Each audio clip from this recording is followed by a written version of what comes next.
Televisión Legislativa presenta TVL Noticias Primera Emisión con Lorena Espinosa.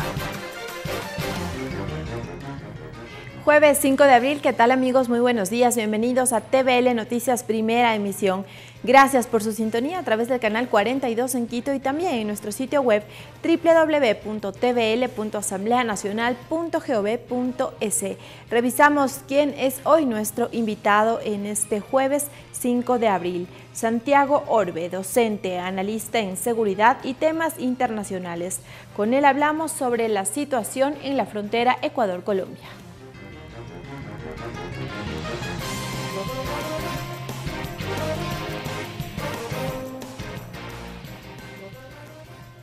Revisamos el pico y placa. Hoy jueves rige para los vehículos cuyas placas terminen en 7 y 8 y arrancó a las 7 de la mañana y estará vigente hasta las 9:30. Arrancamos con las noticias. El ministro del Interior, César Navas, confirmó que se mantienen diálogos con los secuestradores de 3 trabajadores de diario El Comercio. El secretario de Estado advirtió que el acercamiento no significa que cederán ante las 2 exigencias para liberar a los 3 ecuatorianos. El ministro del Interior, César Navas, confirmó que la Fiscalía ha dispuesto ciertas pericias en torno al secuestro de los 3 trabajadores de diario El Comercio el pasado 26 de marzo en Mataje, Esmeraldas. Se han recuperado parte de las evidencias que en este momento están siendo ya periciadas. Dijo que se ha mantenido un diálogo con los secuestradores, pero que ello no significa que el gobierno ceda a sus exigencias.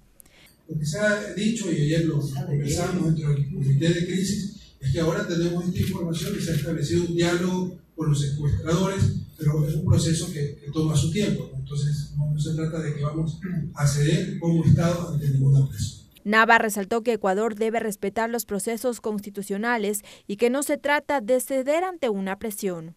Nosotros vivimos un Estado de derecho, un país que tiene que respetar todos los procesos, se deben de respetar todos los procesos que están constitucionalmente establecidos. La liberación de 3 detenidos pertenecientes al grupo Captor y la eliminación del pacto contra el terrorismo entre Ecuador y Colombia serían las 2 condiciones para la liberación de Javier Ortega, periodista, Paul Rivas, fotógrafo, y Efraín Segarra, conductor, todos trabajadores del rotativo ecuatoriano. Las exigencias se las dio a conocer a través de un video que circuló en un canal colombiano, el cual fue rechazado por el gobierno ecuatoriano. Lorena Espinosa, TVL Noticias. 4 personas fueron detenidas para investigación como presuntos sospechosos de la detonación de un artefacto artesanal en la parroquia Viche, Cantón Quinindé, en Esmeraldas. Las autoridades confirmaron que no existen afectaciones y que el cordón de seguridad continuará. La madrugada del miércoles 4 de abril se registró una fuerte explosión en la parroquia de Viche, Cantón Quinindé, provincia de Esmeraldas. Ciudadanos que se encontraban cerca del lugar en un velorio fueron testigos del estruendo. Nosotros pensábamos que era temblor, pero no fue así. Era como, desde ahí mi hermana también, todas estaban aquí. Pensábamos así, pero así como un transformador, como que había reventado. Totalmente fuerte, sí, eso sí que fue totalmente fuerte porque hubo movimiento pues de las casas, los techos y todo. El comandante de la Policía Nacional y el ministro del Interior se trasladaron en horas de la mañana al sector y se confirmó que se trató de un artefacto explosivo artesanal similar a los utilizados en los atentados registrados en la zona fronteriza. Establecido que se ha utilizado un explosivo artesanal que es conocido como ANFO, que es la mezcla de nitrato de amonio utilizado con combustible y se activa por medio de un dispositivo eléctrico. Además, se realizaron allanamientos en el sector y producto de ello 4 personas fueron detenidas para investigación, 3 de ellas ecuatorianas y un colombiano. Los suficientes elementos de convicción, el trabajo que se ha venido realizando para poderlos nosotros ya poner a través del proceso judicial correspondiente y por el delito cometido estaría tipificado como el delito de terrorismo. Se confirmó además que producto de la detonación no existen víctimas ni tampoco afectaciones a estructuras. Sin embargo, la población muestra su temor. La explosión directamente y nada más, y eso fue todo el pánico que sembró. Todo el mundo nos alarmamos, salimos, pero no sé, no, nada más. Bastante preocupado, es una tensión que lleva a la gente a escuchar esta detonación. Las autoridades aseguraron que el tránsito en la zona fluye con normalidad y que el cordón fronterizo para resguardar a los ciudadanos continuará. Lorena Espinosa, TVL Noticias. La Asamblea Nacional fue notificada este miércoles con el decreto ejecutivo número 349, mediante el cual el presidente Lenín Moreno renovó el estado de excepción en los cantones San Lorenzo y Eloy Alfaro de la provincia de Esmeraldas por los graves hechos acontecidos que han incluido ataques contra miembros de la fuerza pública y han puesto en grave riesgo a quienes residen en el lugar, con el fin de precautelar el ejercicio efectivo de los derechos de la población. El documento además dispone la movilización en todo el territorio nacional hacia los cantones antes citados, de tal manera que todas las entidades de la Administración Pública Central e Institucional, en especial las Fuerzas Armadas de la Policía y de los gobiernos autónomos descentralizados de la provincia, deban coordinar esfuerzos con el fin de ejecutar las acciones para establecer el orden y la seguridad ciudadana. También suspende los derechos a la inviolabilidad de domicilio, de correspondencia, libertad de tránsito y libertad de asociación y reunión.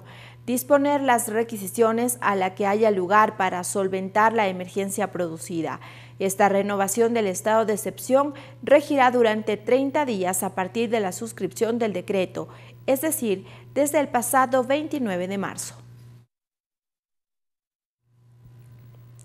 A través de un manifiesto, la Comisión Nacional de Organizaciones de la Sociedad Civil Afroecuatorianas del Decenio demandan a las autoridades la respectiva atención a los problemas sociales y económicos que enfrentan los cantones Eloy Alfaro y San Lorenzo en la provincia de Esmeraldas.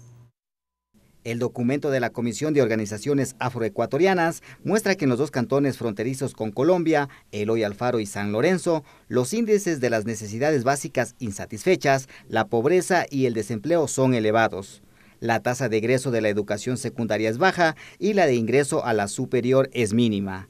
Asimismo, el servicio de agua entubada aún es deficiente. Su representante, Giovanna Ramírez, menciona que los indicadores obedecen a la insuficiente intervención estatal. Lo venimos diciendo al gobierno no de ahora, después de los atentados, sino más bien desde mucho antes, contemplando de que estos grandes indicadores de pobreza atañen mucho más al pueblo afroecuatoriano. Ramírez exhorta al gobierno a legitimar el decenio de los pueblos afrodescendientes, aprobado por la Asamblea General de las Naciones Unidas, y la creación de la Secretaría Técnica del Decenio, para poder impulsar el desarrollo de los cantones fronterizos. Esta secretaría que proponemos como pueblo afro al gobierno es para justamente gestionar estos recursos, que los organismos multilaterales, organismos internacionales pudieran invertir en el territorio para desarrollar a nuestros pueblos afro. La representante además aclara que la intervención del Estado lograría la impulsión de la zona fronteriza y dinamizar las economías locales.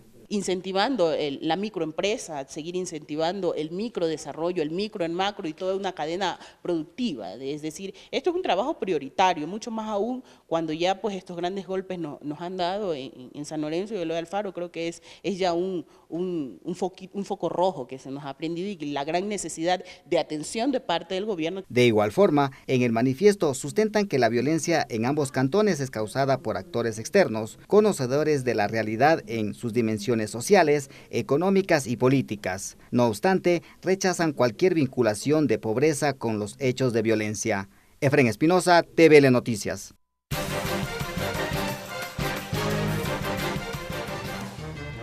Y nos centramos en la situación en la frontera Ecuador-Colombia. Para ello saludamos ya con Santiago Orbe, analista en seguridad y temas internacionales. Buenos días, bienvenido a la Televisión Lorena, Legislativa. Le agradezco mucho, buenos días. ¿Cómo entender lo que está atravesando no solo la frontera de Ecuador-Colombia, sino el país en general? Bueno, en realidad el problema es muy complejo en sí. De hecho, por un lado encontramos la posición ecuatoriana, que no estuvo preparada para estos hechos, que si bien es cierto, existieron advertencias por parte de diversos actores, académicos, políticos, también actores estatales, porque se entiende que incluso hubo un informe de inteligencia en el 2013-2014 por parte de la Secretaría Nacional de Inteligencia que ya establecía un panorama de potencial tensión tras el acuerdo o con la firma del acuerdo de paz en Colombia. Es decir, post acuerdo o post conflicto, si se quiere, las cosas no se solucionaban, y lejos de encontrar una construcción real y firme de la paz, lo que nosotros teníamos era una diversificación del fenómeno de la violencia, producto de otros factores ahí sí. Por ejemplo, la ausencia estatal dentro de territorios de frontera, la debilidad del acuerdo de paz en Colombia, la irrealidad del tratamiento al respecto de la sofisticación de los actores criminales, y por otro lado también la ausencia o la incapacidad que tuvo, en el caso específicamente ecuatoriano, de ejercer un control efectivo, real, si se quiere, soberano sobre su territorio, pero no como consecuencia de que nuestros actores institucionales, sea Policía Nacional, sea Fuerzas Armadas, no tuvieron la voluntad. Todo lo contrario, vemos que en los últimos años fueron los más atacados dentro de todo su ejercicio profesional, y son los que se encuentran en línea de frontera. Es que no existió una política de seguridad. Y esta política de seguridad o este marco doctrinario es el que tenía que adelantarse a estos hechos, precaver los mismos y sobre todo dar un marco de acción que permita trabajar mancomunadamente para evitar los hechos que lamentablemente hoy estamos viendo. Justamente usted ha dicho que Ecuador no estaba preparado para afrontar una situación así. Frente a los hechos, a los atentados que se han evidenciado en las últimas semanas, ¿cómo debe reaccionar entonces ahora el gobierno pese a las advertencias que usted indica que hubo ya años atrás? Bueno, lo que está haciendo el Estado ecuatoriano, el gobierno ecuatoriano, es lo que puede hacer en este momento. Me parece interesante y aplaudo la iniciativa del presidente de la República, el señor Lenín Moreno, el licenciado Lenín Moreno, a la hora de aglutinar alrededor de él bastantes opiniones de personas que conocen sobre los temas de seguridad. Pero este es un ejemplo de las capacidades reactivas. Lo que tenemos que hacer es empezar a pensar, iniciar sobre el tratamiento de la construcción de una política de Estado de seguridad. Nosotros la teníamos. El libro blanco de la seguridad, por ejemplo, el libro blanco de la defensa, fue uno de los principios doctrinarios que fueron predominantes y sobre todo llevaron a la cabeza el manejo de la doctrina y el ejercicio de las capacidades operativas articuladas de las instituciones encargadas de la seguridad y la defensa en el marco de un escenario de inseguridad cambiante, multidimensional, interméstico, es decir, que los fenómenos internos son los que se manifiestan ahora de manera externa, ya no son las amenazas tradicionales como estamos viendo. Atacan, desaparecen y tienen la capacidad también de ejercer temor, de ejercer miedo ante la población. Entonces los estados ahí tienen que tener una política que diga cómo se debe actuar frente a estos hechos terroristas, frente a estos hechos delincuenciales. Lo que nosotros estamos haciendo es una forma de reacción de toda la fenomenología del temor que se ha venido planteando durante los últimos tiempos, pero que tampoco puede ayudarnos a solucionar todo. Recordemos que hay un hecho innegable. Las economías criminales son las más rentables en los últimos tiempos, son las más sofisticadas. ¿Por qué? Porque se adaptan, incluso más allá de los gobiernos. En tal sentido, las economías criminales es muy difícil que desaparezcan porque han logrado involucrarse dentro de las dinámicas económicas de la región. Añadamos a esto otros factores como la corrupción, añadamos a esto otros factores como la debilidad o la incapacidad de los estados para dimensionar esta fenomenología. El Ecuador es una isla de paz, ha sido siempre un escenario de paz, pero ahora nosotros no podemos sacrificar la seguridad ciudadana, la soberanía territorial y sobre todo el ejercicio y la capacidad que tiene el Estado de mantener control sobre este escenario geográfico a nombre de la buena voluntad. Tenemos que ser ya pragmáticos. Se me ocurre, por ejemplo, en este momento existen en el escenario ecuatoriano las conversaciones de paz con el Ejército de Liberación Nacional. Bueno, pero por otro lado vemos cómo el gobierno colombiano parece que se quiere desentender de sus responsabilidades en territorio de frontera. Es el momento que el Estado ecuatoriano, a través del gobierno central, ponga las cosas claras y exija una corresponsabilidad, así como nosotros también estamos brindándonos para construir este gran marco regional de paz.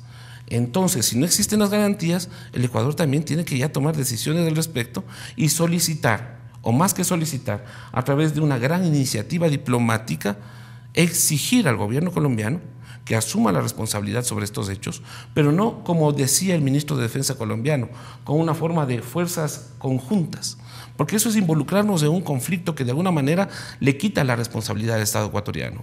Nosotros tenemos que sí trabajar de una forma cooperativa, cooperar sobre todo en sistemas de inteligencia, la confianza a través de la información, eso es vital, pero nuestra responsabilidad es proteger los territorios de frontera, proteger la seguridad ciudadana, mantener este escenario de paz y limitar en lo posible la capacidad que tienen estos criminales para que puedan construir a nombre de estos escenarios de tensión en frontera mecanismos que lo único que hacen es favorecer los mercados ilícitos y todas estas prácticas que son tan aberrantes y que hoy por hoy están generando tanto desazón, sobre todo en territorio ecuatoriano. Y estos mecanismos a través de estos atentados, como se han mostrado, han sido similares a través de explosivos, de detonaciones, que ahora con lo que pasó en el Cantón Biche, en Quinindé, ya se han extendido no solamente de la frontera en San Lorenzo y Eloy Alfaro, ahora pasaron también ya a Quinindé. También haciendo referencia al secuestro del equipo periodístico de Diario El Comercio, ella se dio a conocer estas dos exigencias que piden para liberarlos, que iría de la mano con lo que usted dice. Piden la liberación de 3 integrantes detenidos de su grupo y también que se elimine este pacto. Ellos han dicho a través de estos videos que circularon por el canal colombiano que Ecuador no se meta en estas negociaciones de paz y que Ecuador siga siendo libre de violencia, que siga siendo un territorio de paz. ¿Debe ceder entonces el gobierno ecuatoriano a esas exigencias? Insisto, ahí es lo que debe entrar una política o un marco doctrinario de acción del Estado. No se necesita una gran documentación, sino se necesita tener las cosas claras, un norte definido sobre cómo vamos a actuar. Por un lado, existen vidas, familias, y que es un requerimiento, es una exigencia por parte de toda la sociedad ecuatoriana de que regresen a nosotros y que regresen sanos, salvos. Pero por otro lado también existe la necesidad de que el Estado se manifieste en toda su capacidad de ejercer este control, esta seguridad, lo que determinamos como soberanía. Ahí sí entra el principio de soberanía. No es el principio en donde existen actores que colaboraban para la seguridad y que estos afectaban nuestro territorio. Todo lo contrario, porque ellos lo que hacían era a través de sus ejercicios cooperativos de seguridad mantener seguro nuestros territorios de conflicto. Y estos territorios de conflicto garantizaban paz, tranquilidad a los ecuatorianos. Pero también esto tiene que ser una política articulada. No es posible que por un lado encontramos actores de seguridad y de defensa en territorios de frontera. Por otro lado, vemos las declaraciones de la señora vicepresidenta y del presidente al respecto de que favorecen el apoyo internacional y que son bienvenidos sobre todo en temas de seguridad. Pero por otro lado, encontramos a una canciller que lejos de estar ya presidiendo una iniciativa diplomática a favor de todos estos principios de paz, de unidad y sobre todo de fortaleza en estos momentos tan delicados para el Estado ecuatoriano, se encuentra en Azerbaiyán promocionando su candidatura personal para el seno de un organismo internacional. Esto es delicado, tienen que trabajar en conjunto y esto sí es un llamado de atención a la presidencia de la República. Ellos son los que determinan la política exterior y a la final también junto con la señora canciller. Pero si ella está lejos de todo este conflicto, ¿cómo nosotros podemos esperar que se articulen adecuadamente a favor de lo que nosotros estamos exigiendo? Por otro lado, también necesitamos que estas articulaciones no solo se queden en el marco de la reacción, también tienen que visibilizar el hecho de que los últimos años lo que se hizo fue debilitar y afortunadamente, gracias al profesionalismo de las instituciones, tanto de defensa como de seguridad, específicamente Fuerzas Armadas y Policía Nacional, es que todavía tenemos control sobre territorios de frontera. Y son precisamente las instituciones a las cuales, por un lado, en el caso de Fuerzas Armadas, se buscó la manera de politizarlas. Y por otro lado, a Policía Nacional se le golpeó durísimo también, con muchos hechos como los que hemos visto ahora, que han logrado ser transparentados en sus dimensiones, como el del 30S, en donde se encuentran ya serios indicios de manipulación de información y de datos. Y esto afectó a la Policía Nacional. ¿Y estas instituciones a las que usted se refiere, Policía, Fuerzas Armadas, están preparadas para reaccionar en estos casos? Sí, afortunadamente Fuerzas Armadas, independientemente de la capacidad logística que posea, son profesionales y se han mantenido al margen de esto y han procurado mantenerse firmes. Por otro lado, tenemos una Policía Nacional preparada, equipos tácticos y estratégicos que deben ser el orgullo de todos los ecuatorianos, que se han venido preparando durante mucho tiempo y que se encuentran en territorio de frontera. Es gracias a ellos que nosotros logramos de alguna manera parar esto, pero como usted bien lo mencionó, dimensionemos esto también. Se encuentran ya en Biche, han ingresado. ¿Cuál es la capacidad de acción que ellos tienen? ¿Cuál es el mensaje que quieren transmitir? Evidentemente no tienen temor sobre un aparato estatal de seguridad. Y esto habla de que están armados, de que tienen recursos y que tienen la capacidad de infligir miedo. Entonces, hoy más que nunca el Ecuador tiene que estar unido y exigir a sus autoridades, como en el caso de la señora canciller, que vengan acá a territorio ecuatoriano y que en vez de estar presidiendo una candidatura personal, empiece a dirigir una política exterior articulada a los mecanismos de seguridad y defensa que nos den una propuesta y una postura frente a las permanentes declaraciones que están saliendo del gobierno colombiano. A mí me llama la atención que el gobierno, el presidente Santos, diga, bueno, hablen con las autoridades ecuatorianas en una rueda de prensa muy pequeña, y por otro lado se establezca todavía de que potencialmente es posible de que los periodistas, los compañeros periodistas se encuentran en territorio ecuatoriano. Bueno, pero los hechos es que suceden dado que existen grupos de insurgentes en territorio colombiano, grupos escindidos de los acuerdos de paz, grupos que son criminales y que ya incluso se los ha categorizado. FARC-CRIM, por ejemplo, las FARC que se convierten en Fuerzas Armadas criminales. Existen las FARC ocultas, son grupos armados que jamás entraron dentro de los acuerdos de paz. Aparecen los grupos disidentes, como es el que se está mencionando, que es el que está afectando y que está teniendo gran capacidad logística y de movilidad en territorios de frontera, sobre todo en la provincia de Esmeraldas.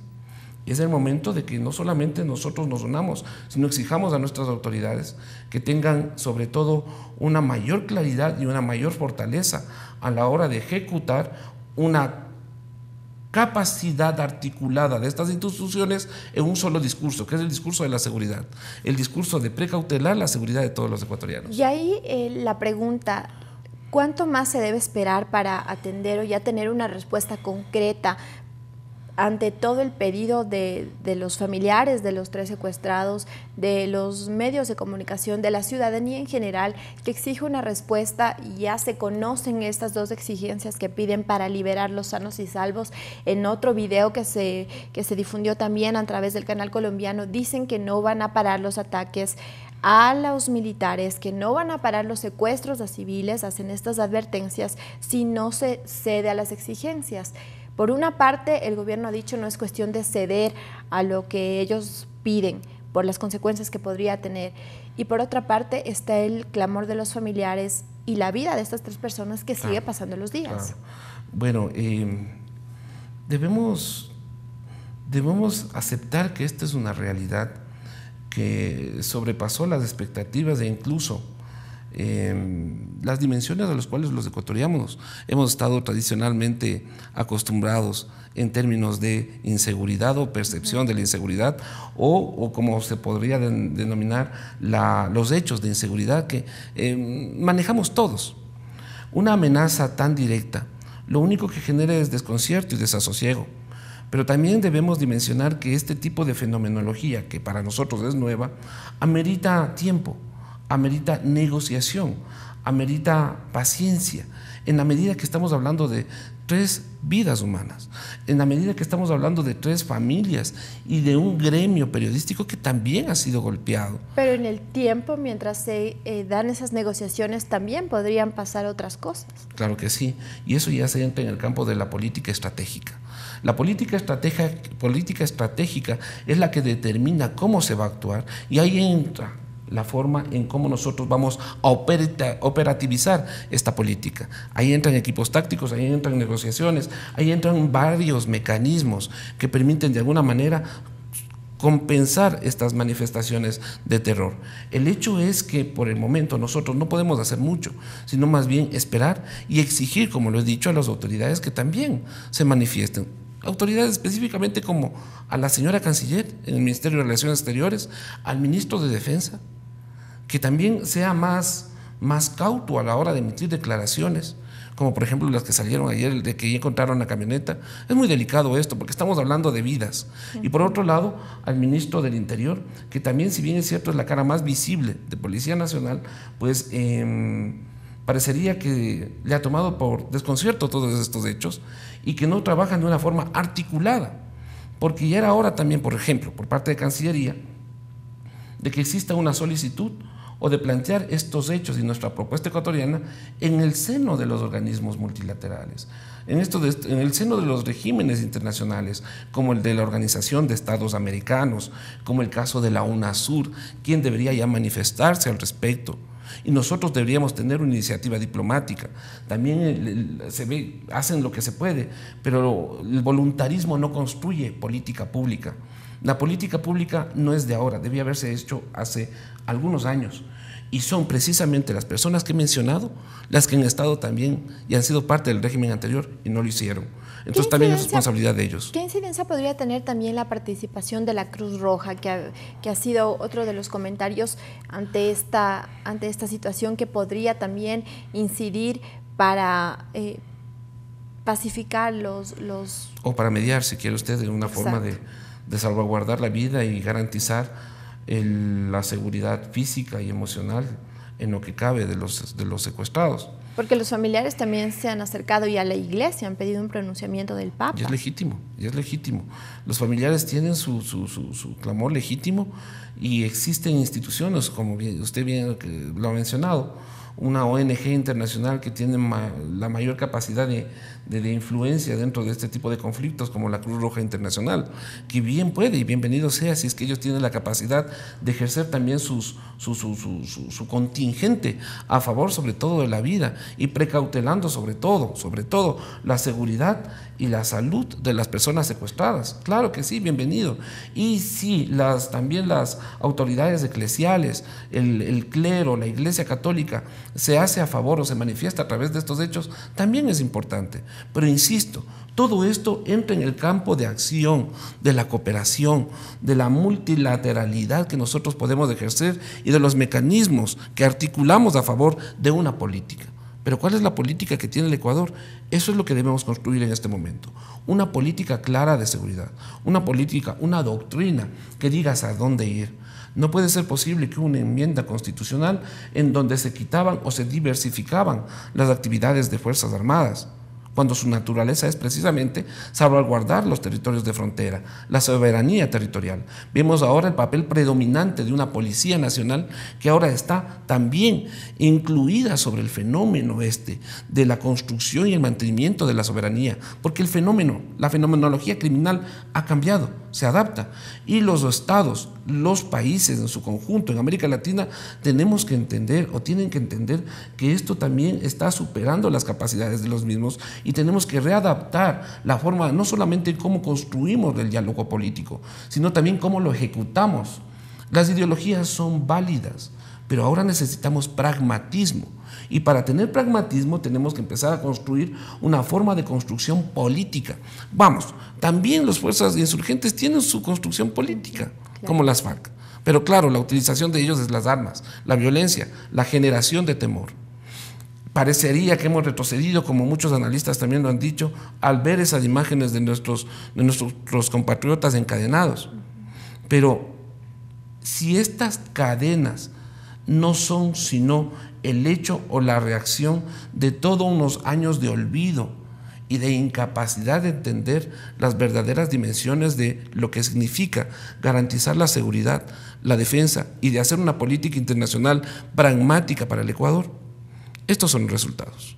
No hay que improvisar, no hay que desestabilizar instituciones, sino más bien hay que apoyarlas, no hay que politizarlas y hay que trabajar, sobre todo a la hora de construir un marco de seguridad desde la direccionalidad dirimente, definitiva del presidente de la República.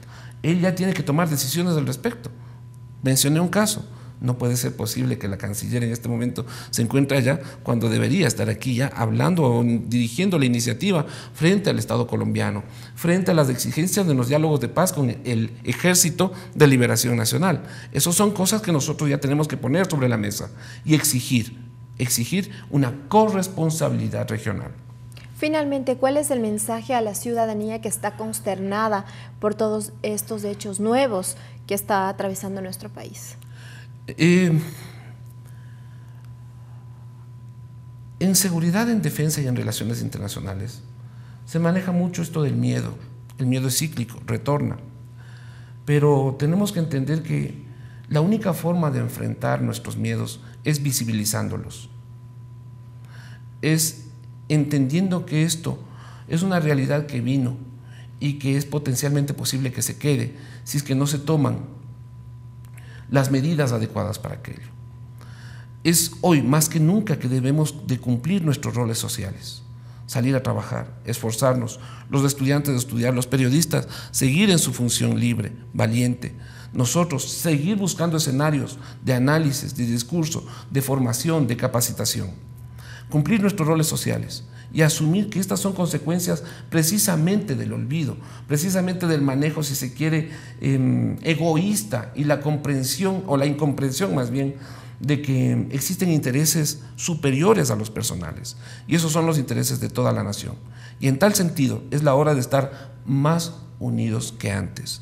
Tenemos que dejar nuestras diferencias y entender que la unidad de todos los ecuatorianos no es un discurso, es un trabajo diario, es un derecho y es una obligación que nosotros debemos manifestar.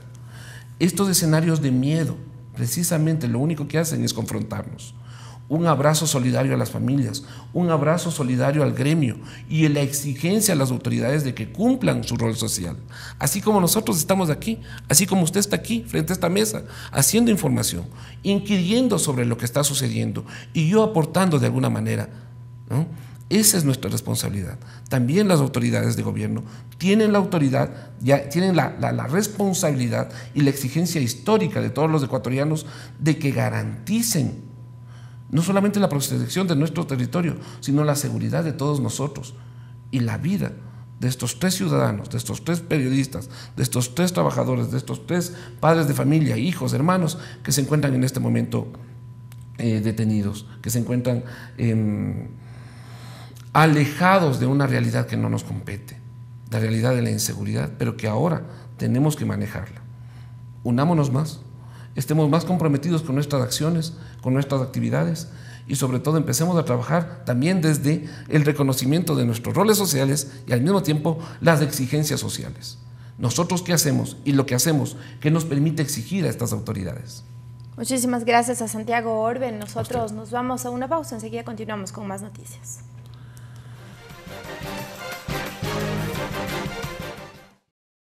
Continuamos con TVN Noticias, primera emisión.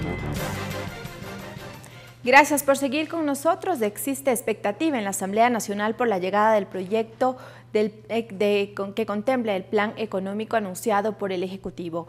Varios asambleístas consideran que las reformas tributarias no afectarán a los ciudadanos con ingresos menores a los $1.000 al año. Aunque el plan económico fue anunciado por el Ejecutivo el pasado 2 de abril, en la Asamblea Nacional existe expectativa por el envío del proyecto de reformas en materia tributaria. Daniel Mendoza, del Movimiento Alianza País, señala que el texto, por su carácter económico, debería ser analizado por la Comisión del Régimen Económico.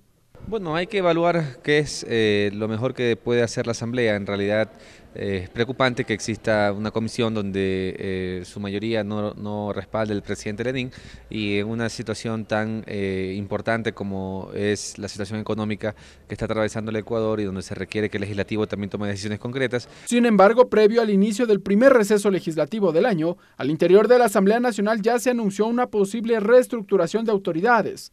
En su momento, legisladores del movimiento Creo apoyaron un recambio en las comisiones legislativas, entre ellas la de régimen económico, que está integrada por legisladores del bloque denominado de la Revolución Ciudadana.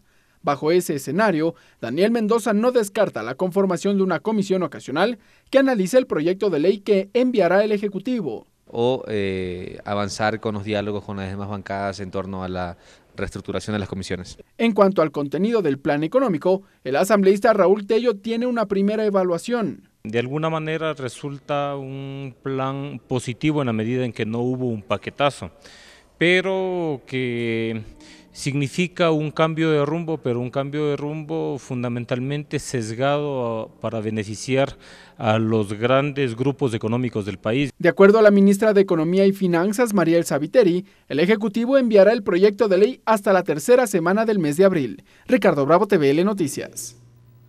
Asambleístas de varias bancadas señalan que las estrategias presentadas por el presidente de la República, Lenín Moreno, responden a la necesidad del país.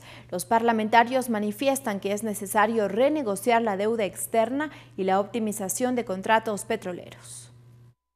El programa económico de estabilización fiscal y reactivación productiva presentado por el presidente Lenín Moreno contempla la optimización de contratos petroleros y de preventa, elaboración de plan de fortalecimiento y sostenibilidad fiscal y renegociación de la deuda externa.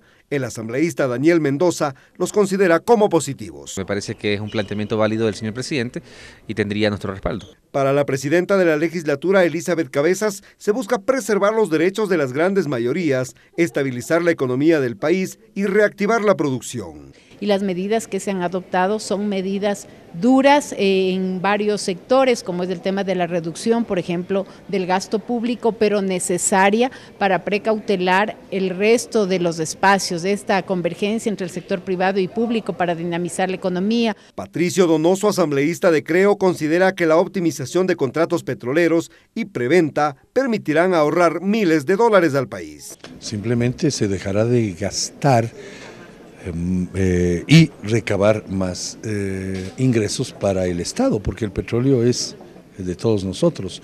Algunos contratos petroleros no fueron bien negociados. Una renegociación de la deuda externa es primordial para reforzar las arcas del Estado, señala el legislador Luis Pachala. Necesitamos de una vez por todas renegociar la deuda con China o terminar la deuda con China, acogiendo deuda de otro multilateral con bajo interés. El contenido completo del plan económico llegaría a la Asamblea Nacional la próxima semana. Clever Aranda, TVL Noticias. A propósito de las medidas anunciadas en el marco del plan económico del gobierno del Parlamento ecuatoriano, emitió un comunicado en el que destaca que la Asamblea Nacional como institución democrática del país no está exenta de la realidad económica que afecta al Ecuador, particularmente de la difícil situación de las finanzas públicas. En este contexto, la Asamblea Nacional, consecuente con el momento que exige el esfuerzo de todas las instituciones del Estado, a partir del 14 de marzo de 2018 inició una revisión de sus finanzas, optimizando los recursos públicos sin afectar la reestructura interna ni los procesos de la institución. La Asamblea Nacional, de forma responsable, adopta medidas inevitables que se orientan a preservar la salud financiera de la función legislativa.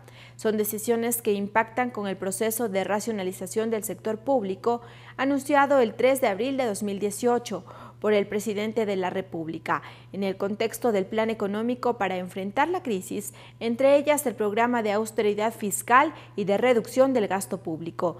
El compromiso de la Asamblea Nacional se mantiene firme. Con la optimización de los recursos existentes, sigue adelante en sus tareas fundamentalmente legislar, fiscalizar en beneficio del pueblo ecuatoriano, indica el comunicado oficial. Con la finalidad de generar mecanismos efectivos de transparencia y buenas prácticas entre instituciones públicas, autoridades y ciudadanos, asambleístas de varias tendencias políticas y la Corporación Participación Ciudadana firmaron la denominada Coalición Transparencia Fiscal. Les contamos de qué se trata. La coalición legislativa integrada por asambleístas de diversas tiendas políticas ratificó el compromiso de desarrollar propuestas de reforma para aumentar la transparencia en el país.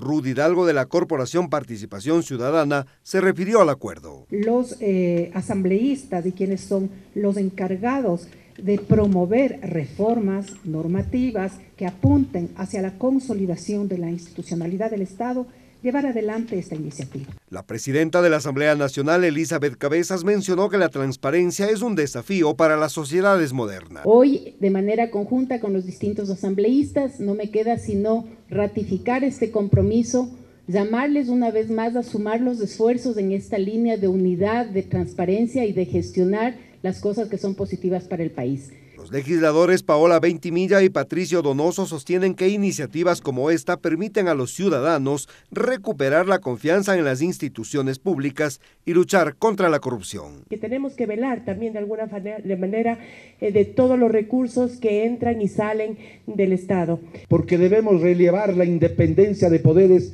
para poder hacer aquella cirugía mayor a la corrupción. La implementación de este proyecto cuenta con el apoyo de la Embajada de los Estados Unidos de América. Con los gobiernos que muestran voluntad de manejar sus estándares de transparencia fiscal y buscan desarrollar sus capacidades técnicas. Y por otra parte, con la sociedad civil para potenciar sus capacidades de influir y monitorear las finanzas de sus gobiernos. Esta iniciativa tendría repercusiones positivas en aspectos como en la elaboración del presupuesto general del Estado y en la adjudicación de contratos. Clever Aranda, TVL Noticias. Agenda legislativa.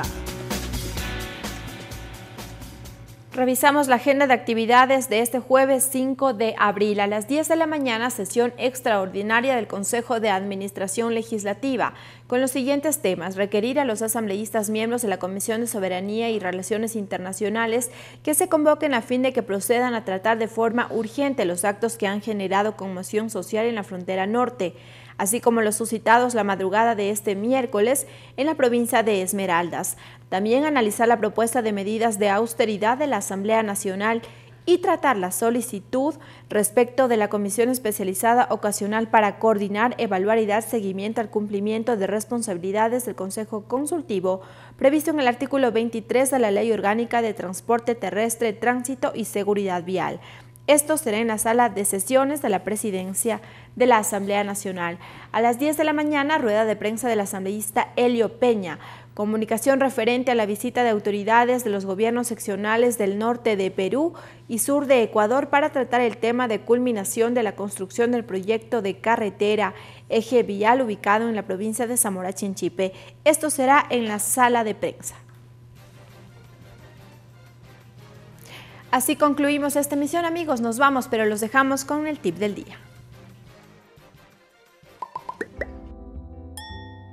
El tip del día para tener una entrevista de trabajo exitosa. Lleva tu hoja de vida impresa. A veces uno puede creer que como ya lo envió por email o porque ya llenó un formulario, llevarlos impresos no es necesario, pero lo es. Además, un portafolio o carpeta de trabajo no está nunca de más.